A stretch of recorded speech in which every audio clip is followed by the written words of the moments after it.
Thank you. Thank you for that introduction, Joe. And I know I won't be half as entertaining as both Joe and Matt, but I'll do my best to interest you in this phenomena of university assisted community schools.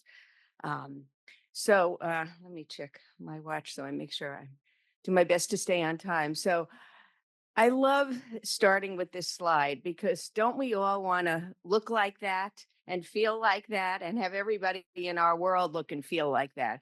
I mean, these kids, they look like they have the clothes they need to go to school. They got their backpacks.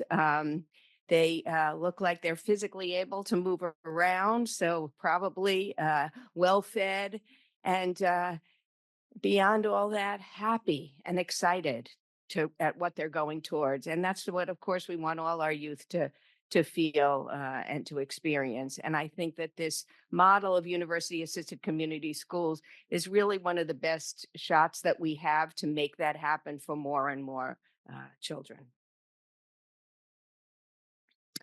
So this morning, I'm going to talk about why we call university assisted community schools UACS. So if you hear me say that, that's what I mean. So I want to talk about why they're important, why they're useful. Then I'm going to share some about what they are, and then how to engage in this strategy. I'll talk mostly about Binghamton University Community Schools and the work that we do across the United States.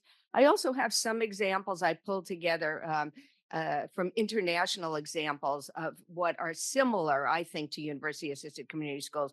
But for me, one of the values of being here is not just offering you an entree into the work that I'm doing, but also to learn from you, because the international examples I have are ones that I pulled from research. So they're not ones that I know are really current or really accurate. So I'm really interested to hear from you about those examples and what you think about them.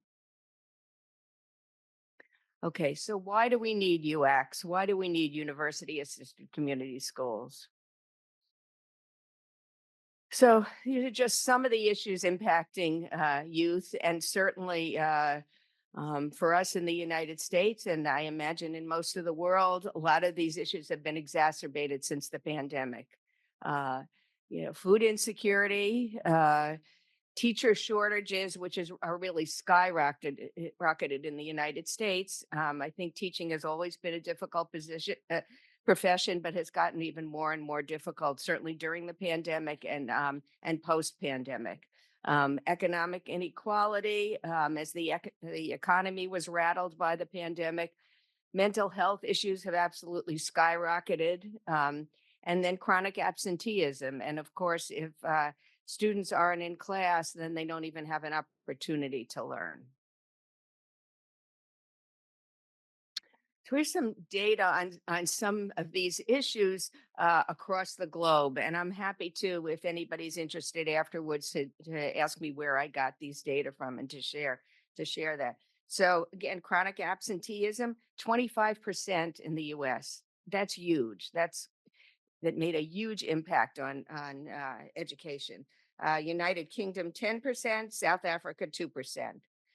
Food insecurity, South Africa at 28%, United States 10.5%, United Kingdom 8.4%. I think sometimes people are surprised that yes, the United States has food insecurity to a significant amount, especially when we're talking about youth.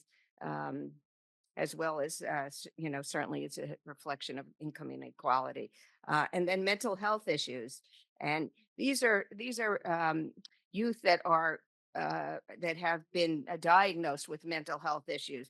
20% in the United States, 6 to 17 years old, and I would venture to guess that that's probably about half the number of people that really are experiencing some sort of mental health issues, because many people are not diagnosed, especially youth. Globally, between 10 and 20%, in Australia, 13%.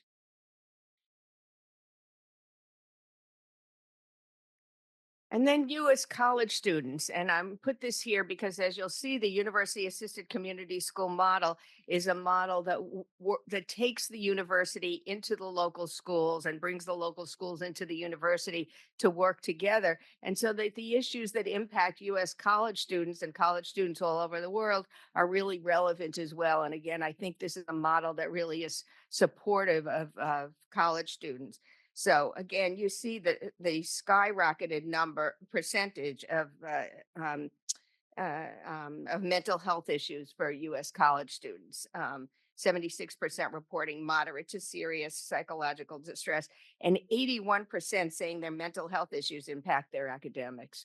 And then in the center, you see some food insecurity issues. And I know at our university, and here we are in New York State in in a community that's not one of the wealthier in the United States, but probably moderate. And we still have of our undergraduates 23% experiencing food insecurity. So we have had a food bank at the university, and part of my college is on a different campus, and we've developed our own food bank and our own clothing closet at our downtown center, so that students can have what they need to be able to come to class and to be able to pay attention in class. In addition to anxiety and depression, which are most of the conditions that students are experiencing and reporting, there's trauma, eating disorders, obsessive compulsive disorders, bipolar disorders, and substance use disorders are some of the others affecting college students. So I'm glad Joe and Matt had a really upbeat beginning to this, so that I know you can tolerate these data. But I promise I'm going to get more upbeat with some solutions. Okay. So what are UACs? What are university assisted community schools, and how can they address all these challenging issues?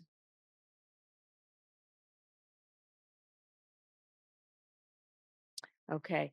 So so what I want to do is to compare for you uh, on a continuum what schooling services are, community schools, and then UX. And this is really the heart of the what. Um, so, schooling services refer to any kind of service that's attached to a school. And by attached, I mean they can either be co located at a school, so it could be an after school program that's at a school, it can be a mental health service that's in a nonprofit organization in the community that now it has an office at the school. Or sometimes, because they're not necessarily school based, but school linked, there can be that the school or the community is offering transportation for students in the school to get some of those services. So, for example, access to a clinic to a health clinic that's close by to be able to provide transportation there. Um, so many schools in the United States have at least one school link service. They either have a mental health provider on the school grounds, or they may have an after school program, a before school program, recreation programs, arts programs. Um, but when you get into a community school, what's different about a community school is it's the integrated services. And what's most critical is that you start with a needs assessment. So I know in the U.S. sometimes schools are feeling so overwhelmed with all they have to do and all they need to do to support kids, that somebody will say, "Oh, you know what? We have a domestic violence shelter, and I know there's some kids in this school that have families that are been involved with domestic violence. We're going to come on the school grounds and be there as a resource." And oftentimes administrators will say, "Yes, anything you can do, please come and help our kids." But what the community school strategy does is starts with a needs assessment to see what's the biggest need, what's the second biggest need, and to start there. So it's not a haphazard, let's pull this service in, let's pull that service in, even though probably most services could be of use to some kids. Um, and the needs assessment is not just with school administrators or teachers. The needs assessment conduct conversations with everybody involved. So they can be business people in the local community, nonprofit providers in the local community, certainly students in the schools, families, people that are monitoring the lunchroom, the bus drivers bring kids back and forth from schools. So it's not just people in positions of authority or people that are the closest to working with kids in the school. It's everybody that's asked, what does this community need so that youth can succeed and the community can succeed? And that's how the community school services and program is developed. What UX do is it places the university as the lead partner in these initiatives. Um, and when I talk about this with people, sometimes I'll talk about the resources that we have at the university to bring to communities. And I have to be really clear when some of you know my boss, Donald Hall, is in the room. No, I'm not saying that we're giving out money here. I'm not saying, but we have so many faculty and students that are civically minded, that want to help their community, that want to be engaged in their community. And those are the resources that we have. And so the UX model blends the university, or am using in university, but it could be any institution of higher education, a college or community college, a 2-year program, blends those resources of people with the local community through the schools. Um, and it benefits the university, and it benefits the schools, and it benefits the community. I'm going to talk a little bit about how that happens.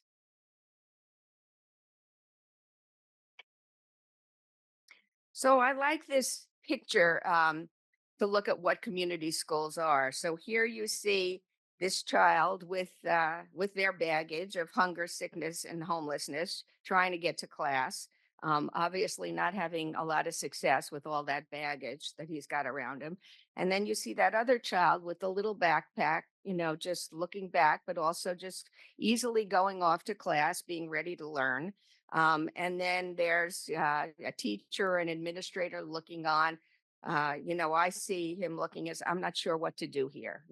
That's too much baggage for me to carry.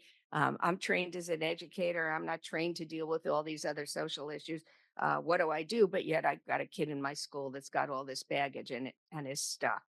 And as we know, certainly in the U.S., and I, suspect this is the case in most places, that the correlation between academic success is not with IQ. It's in the United States, we say zip code, which is essentially where you live.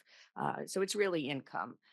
And so we're looking at, through the community school model, how to support kids of all income levels to be able to succeed, not just students that come from middle class and upper class communities.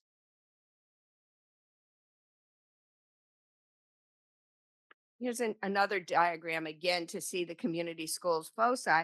So the child is at the center, at the heart, but the family is part of that. And it's however family is defined by that family.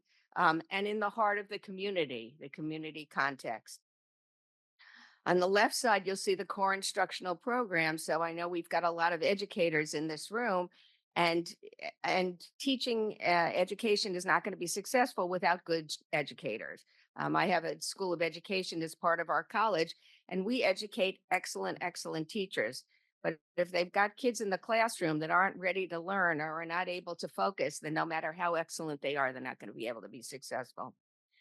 On the right side, you see expanded learning opportunities, and there's been a lot of research about kids that have after school programming that's stimulating, before school programming that's stimulating, and certainly summer programming that's stimulating. We see a lot in the United States, kids that in the summer, they may come from families where people are working 2 jobs, and they spend a lot of time at home in the summer in front of the television or video games, as compared with kids that are doing a range of activities. And it doesn't have to be academic. It can be baking and cooking and using measurements. It can be hiking and engaging themselves physically. It can be arts programs. It can be running on the soccer field.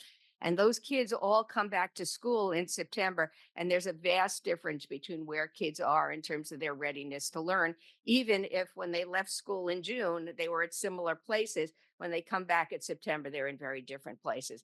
And so these out of school experiences are also critical to help kids be able to be on a level playing field. And then the bottom of comprehensive support services, again, these relate to things like making sure all kids have full bellies or full enough to actually participate in the classroom, to have clothing and shoes to be able to come to class, to be able to have the health care they need. So I was, very lucky. I raised my three kids, all of whom are adults now, in a middle class family. I worked as a professional, so I had three kids, all with asthma.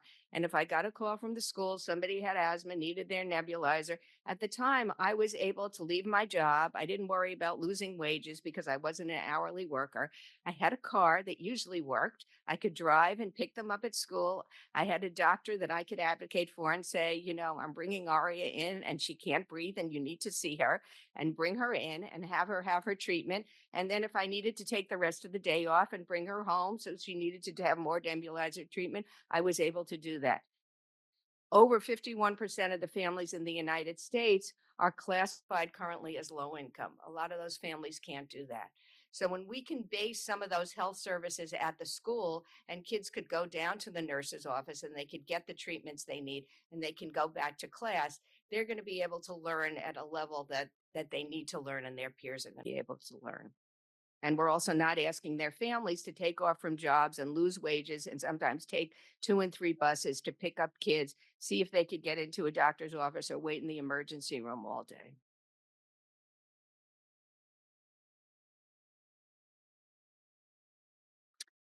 I'll tell you a little bit more about Binghamton University Community Schools, our UX model. Um, we've been doing this model, we've been leading up to it, but really since about 2014, so just about 10 years now.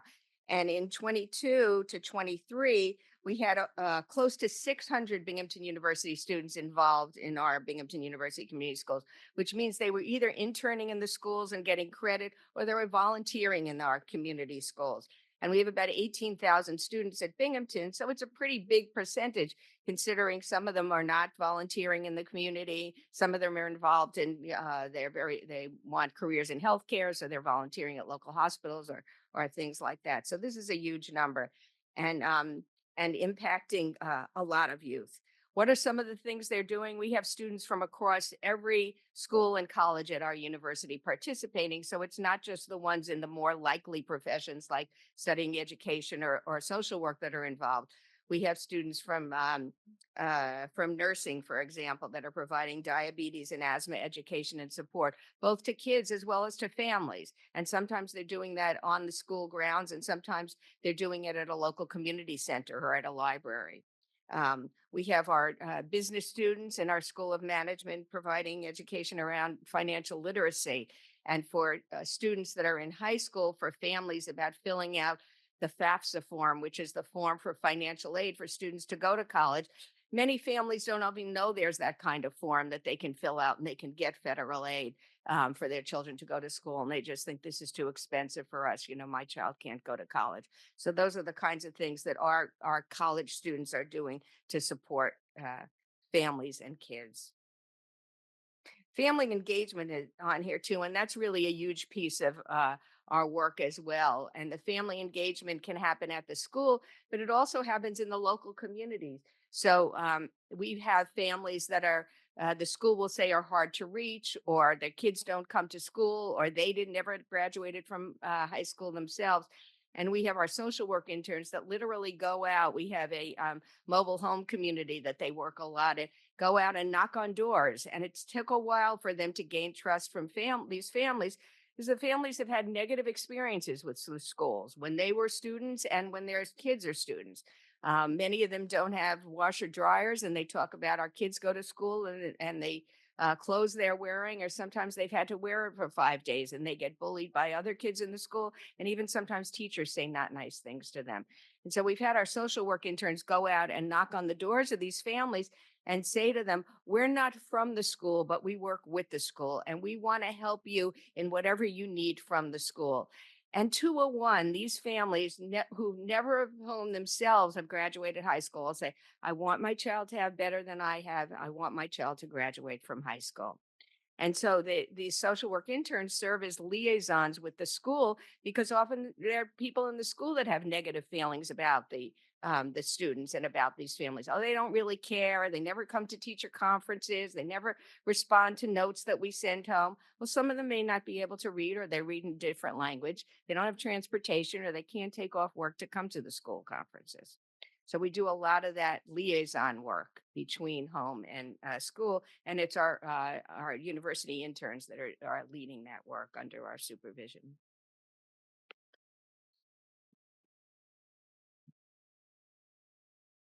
We also have our faculty very engaged in this work.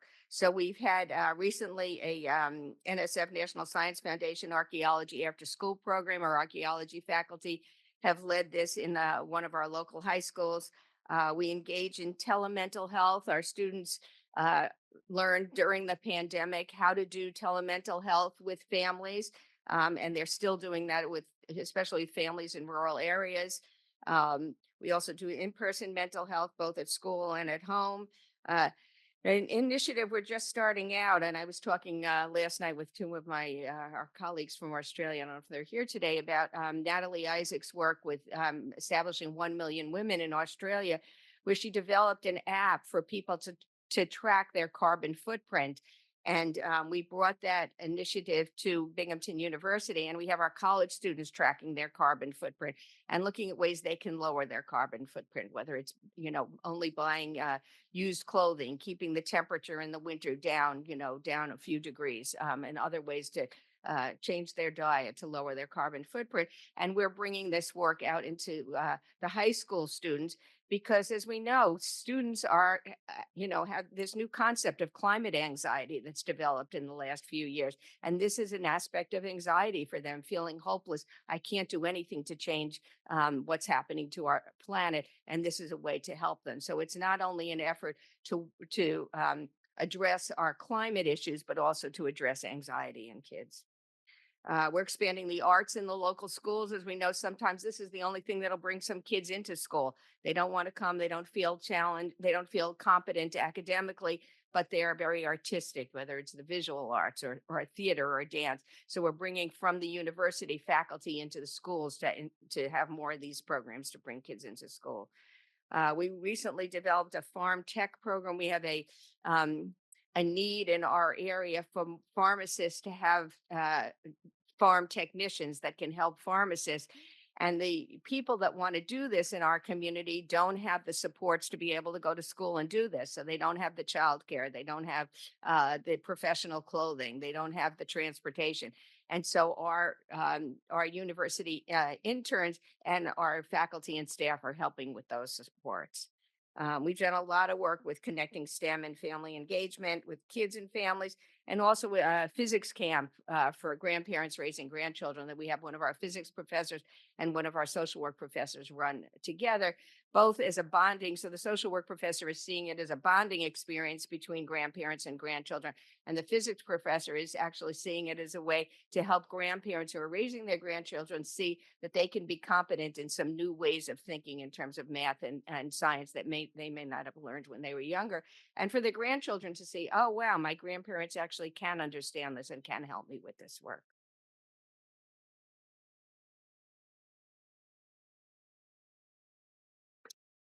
So, what are some of the outcomes we've seen with this work? In our own work, Binghamton University Community Schools, we've seen some increased graduation rates, decreased problematic disruptive incidents, increased, this is English language assessments, so that's on the academic side, and a huge increase in mental health support. Some of the other UX positive outcomes from places beyond us that have been doing this work for longer than we have are decreased lead levels. Actually, at the University of Pennsylvania, they did an initiative where they had a high lead levels and actually impacted the community in terms of the lead levels there. This was the faculty working with students in Philadelphia. Increased literacy levels, positive school climate, improved school safety, teacher-student relationships have improved. Teachers, again, can focus on education and higher teacher retention. We're seeing teachers leave again because these are such challenging jobs. I went recently to a school board meeting in one of our very rural areas, And somebody on the school board, I was talking about this work, said, we can't do this. We can't put something else on our teachers. They're already overloaded. And it was as if there was a plant in the audience. It was somebody from who was a president of the teachers union. And she stood up and she said, no, we need this. This is help for teachers. This is not to take away from teachers. And so there are data about higher teacher retention when we institute university assisted community schools or any kinds of community schools.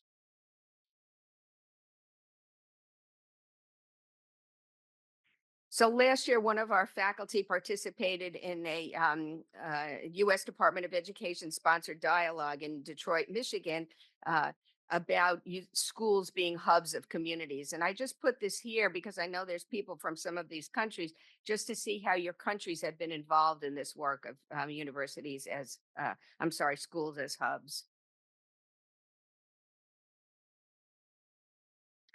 This is where I'm going to share some global perspectives on community schools. And this is my take on initiatives in countries that are similar to what the community schools model is. Western Europe, I think they especially in the UK, the extended schools are probably most similar to what we call community schools in the US. And then in many other countries, in Eastern and Central Europe, and Canada, and then others, there's a focus on inclusion as there are increasing numbers of immigrants in schools and indigenous populations. And there's a goal to make those students feel welcome and to be able to succeed as well as any of the other students in the school. And so the efforts have been around inclusion. And I see that very much like what the community school model is about, again, because it's about supporting all students and having a level playing field so all students have an opportunity to succeed.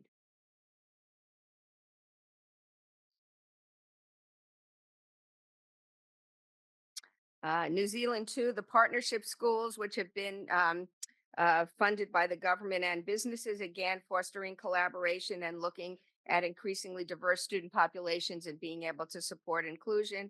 I think that the program in India, I know we have a number of people from India here, is really interesting. And I don't know how much the midday meal is still a phenomenon there. But there have been data that show how the midday meal that's provided in India is actually supporting attendance at school, especially among girls. So families that might have not been able to send their kids to school for whatever reason, they needed the help at home or something else. Now, because they know their child will not only get fed at school, but also often have extras to bring food home for the family, that's an incentive for kids to come to school. So I see that as a very unique community school approach, even though it's not called that.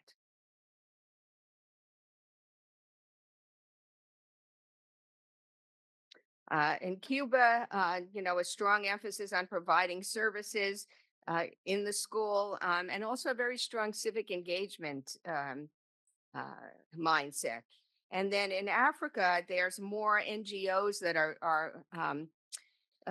coming into play to support schools, and we have an initiative in Malawi, which is our what we look at as our extension of the UACS model in Malawi at the Malawi Children's Mission, where somebody from our local community in Binghamton started the Malawi Children's Mission with a friend of his, a colleague in Malawi, in one of the most rural parts of Malawi, one of the poorest parts of Malawi.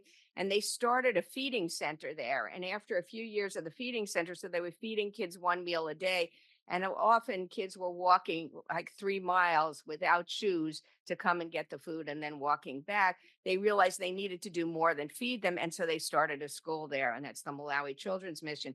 And so we've partnered with them at Binghamton University, and we've been sending students. Of course, there was a break during the pandemic, but sending groups of students and faculty over to Malawi. And I think, what our contribution has been not just working in the schools, but also expanding out to the local community, because 100% of the kids in MCM, Malawi Children's Mission, are orphans. And so they're being raised either by their grandparents or by other elders in the community, their parents having died of AIDS. And so we're going out and talking to families in the community that are raising these kids about what's happening at the school and ways they can support their kids at home. And that's been quite an enlightening experience, I think, for really a life-changing experience for our students and faculty that have been able to go. And I was fortunate to actually be able to go and to participate. And if anyone over the course of the next few days wants to talk to me about my experiences there, I will try to do it without tears in my eyes. But I think it's, really profound and important work. And I will say that we have this year the first person that went through Malawi Children's Mission, and she went on and got her bachelor's of social work in Malawi, and now she's an MSW student in our program at Binghamton. So we're really thrilled about that. Okay. And so I think this next slide, I think I'm doing okay with time. I've got about a 6-minute video of our Binghamton University Community Schools. So you can see some people that have been participated in the program and what they have to say about it. And then after that, the last slide, I talk a little bit with you about how you might be able to bring this initiative into your own community and your own university if you're interested. So let's see if I click, if we're gonna work. I'm gonna need. So you can move your feet if the ping pong ball is not on your tube, but everyone else can. So go for it. So this is how we're going to go. So what do you think you gotta do now? Wait, I'll just You leave it. got it. You guys figure it out quick.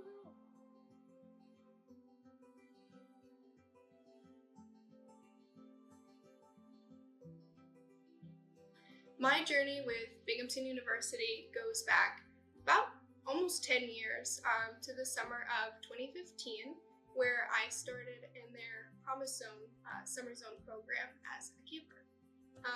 If you asked me back then what I thought the experience and what community schools at Binghamton University would have meant for my experience as a student and as a professional, or honestly as a person, I would have no clue on where to start. It played such a pivotal role in who I am as an individual.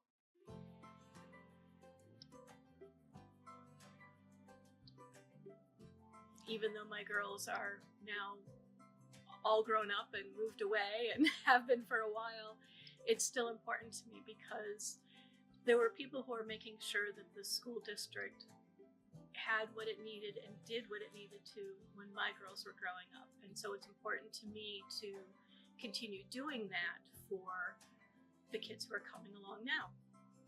That I think is really neat about the community schools approach is that really you have extra people on hand and you have the time to and available people to go out and do a lot of things in the community that we didn't used to be able to do. Oh, can you pass it to Ms. Brown? Thank you for being so helpful. It's praising. That's the praising your compliment. It's praising.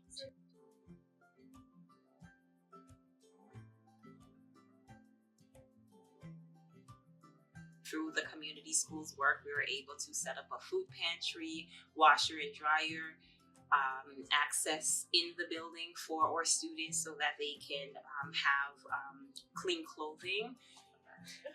This is the care closet. You can get whatever you want from in here. So here's where you got all your shirts, various sizes, from the skinniest of the skinniest to plus size. This over here, these are prom dresses for all those kids who want to go to prom. You've got the dresses. You've got jeans. You've got spare coat hangers.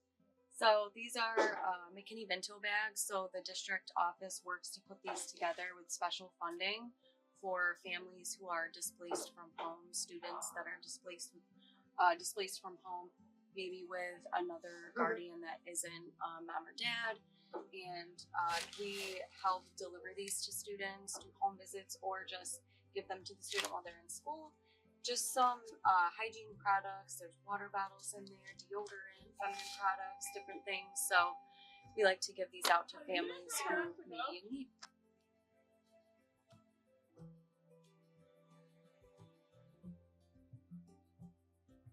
One of the things I love about community schools when it comes to mental health is they try to make sure that mental health services are right at the school.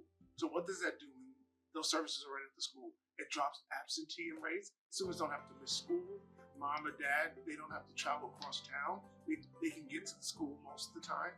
It's great. So community schools are such a positive force in our communities all across the state. I was really kind of like a terrible kid. I wouldn't say I was a terrible kid, but I would say that I was not really goal oriented or really like in school to be in school. You know what I mean? I was there just to be there, and half the time I wasn't even there. So, and part of that stemmed from like family stuff and having to take care of my siblings, and also, just not really wanting to be at school either because what was the point at that time? So, I would say like they've done a really good job of kind of just being really good role models for me. One reason why I come to the U.S. is because my school has always helped me. So if I'm not really having a good day, or like some things like someone being mean to me or saying things, I would just go to my solution and she would help me out.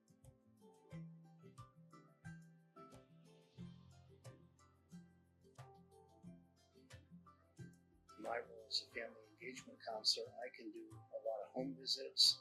I can really get in close relationships with parents where they feel supported, and we can find out what the barriers are to the kids not coming to school. With the Early Eagles program that they've offered, our son's been excelling with that when we bring him here, and our daughter's been going ham with it too and having fun. The kinship group is a group that we've gotten together, and it's for caregivers of children, people that care for children that are not biologically theirs. As I said, I raised my grandchildren. We have had people come in that are raising their, nieces, nephews. We've had other people join the group that have done that as well. It's a chance for us to get together, share stories, share information, have a little me time. You don't get a lot of that, and it's just been very fulfilling.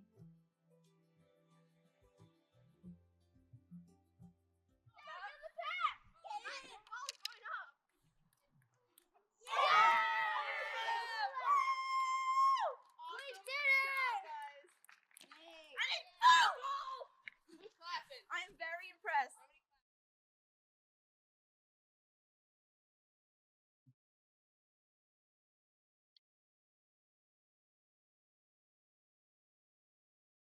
Okay, so how do you do this?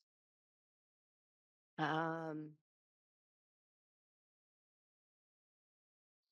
a lot slower coming on here than it is on there. So I think, first to know your community. And if you don't know your community, ask people in your community, what do you need? What are the barriers? Why aren't all of our kids in our community succeeding? Why is our community not succeeding in the way we want it to? And we have toolkits, and I think this QR code will come up to actually conduct needs assessments if you're interested, that we've developed. Share this UX model with local institutions of higher education. So I know many of you are working in institutions of higher education. So talk to people at your institution if you're interested in starting one of these, or other institutions of higher education around. Explore the resources your community already has. So we're not just looking at needs as what are the challenges, but also what are the assets? What are the assets that your community has that maybe can be shared more widely than they already are? The Netter Center at the University of Pennsylvania developed this model, and so I'd encourage you to look at their website. We work closely with them. We also at Binghamton University are happy to support you. So feel free to reach out to me if you're interested in starting a UX in your community and want some assistance in how to do that. I'd be happy to talk to you, and we have a number of people on our team that would be happy to talk to you. And then again, we have toolkits. I think these PowerPoint slides will be available for people. And so you can click on the QR codes to get our toolkits. And then this is a QR code for Binghamton University Community Schools, so you can learn more about us there. And I think I'm on for a few questions. All right, thank you very much. Okay, thank you very much, Laura. We have about 5 minutes for questions. So if you have any questions, please wait for the microphone, and because it will be picked up online.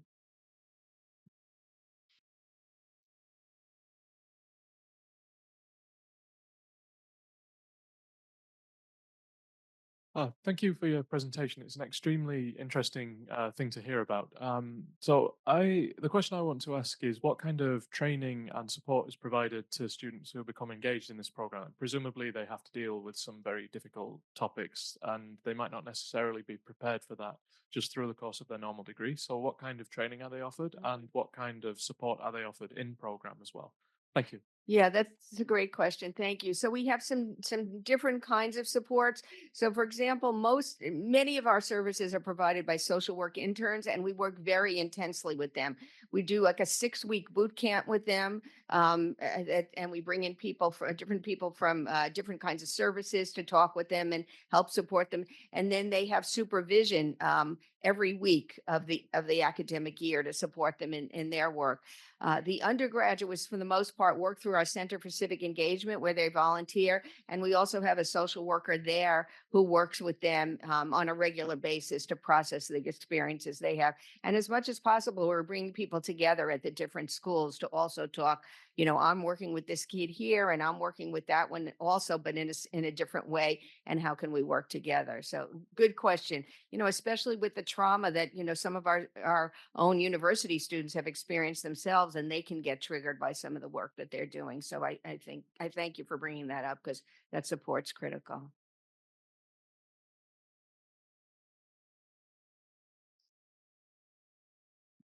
Good morning, Professor. Thank you for sharing the constructive use ACS model. I'm from Malaysia. I would like to know, were there any setbacks, any issues faced when implementing this particular model? Because as mentioned earlier, other countries too have models and all that, and other countries too also go for these ideas. Thank you so much. So the answer is all the time. We are largely grant funded, and some of you may have heard that we're going to have a new president in our country, and I'm a little bit worried about the federal funding and what's going to continue to be available. These initiatives are put together usually with an array of funding streams. So we're lucky in New York State, we get funding there. We have some private foundation money that we get funding from, and we do fundraising. But I will say that it's a model that can be put together without a lot of resources. And don't tell your administrators that. And I certainly don't tell Donald Hall that. But what you really need is you need somebody to coordinate the effort. That's where we really usually hire a staff person. But then we look at what does the community have and bring those assets and the resources together rather than always building up new ones. But I could talk to you all day long about challenges. I mean, some schools are more receptive, some are less receptive. Challenges are very different in some of our urban communities and our rural communities. Transportation is a huge challenge for us. So yeah, lots of challenges, but lots of enthusiasm and perseverance, and it gets you through. We've got time for one last question.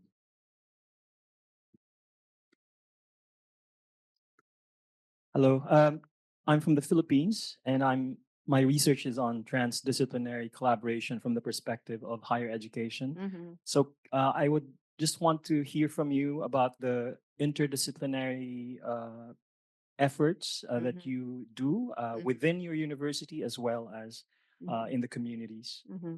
Okay. Yeah, thank you for that. Yeah, our university is very committed to interdisciplinary and transdisciplinary work. And we have, beyond this initiative, what we call transdisciplinary areas of excellence that were developed about 15 years ago. And I was on the committee that helped develop them. And we looked at what are some of the areas where we really need voices from different disciplines, and where does the university have some strength and also opportunity to grow. So I think we have about 6 of those areas now, which I'm happy to talk to you more about, are on our website. And I think in this initiative, it's critical to have interdisciplinary work. Again, you're having kids that have issues around healthcare. We're in school, so we need people that have expertise around education. We do a lot with public health. Again, we've had people students from computer science to work and come do mentoring and volunteering in their schools and do help in a business office as well as help mentoring students. And I think my whole scholarship initially has been around interdisciplinary work. So I really believe in it. We have an interdisciplinary doctoral program at our college, which is, I think, fascinating, where we have students come together and look at different social issues, and we have somebody with a background in geography or social work or public administration, and all look at it from different perspectives and look at how they can address these issues. So I'm a great believer, and we do a lot of it at our university.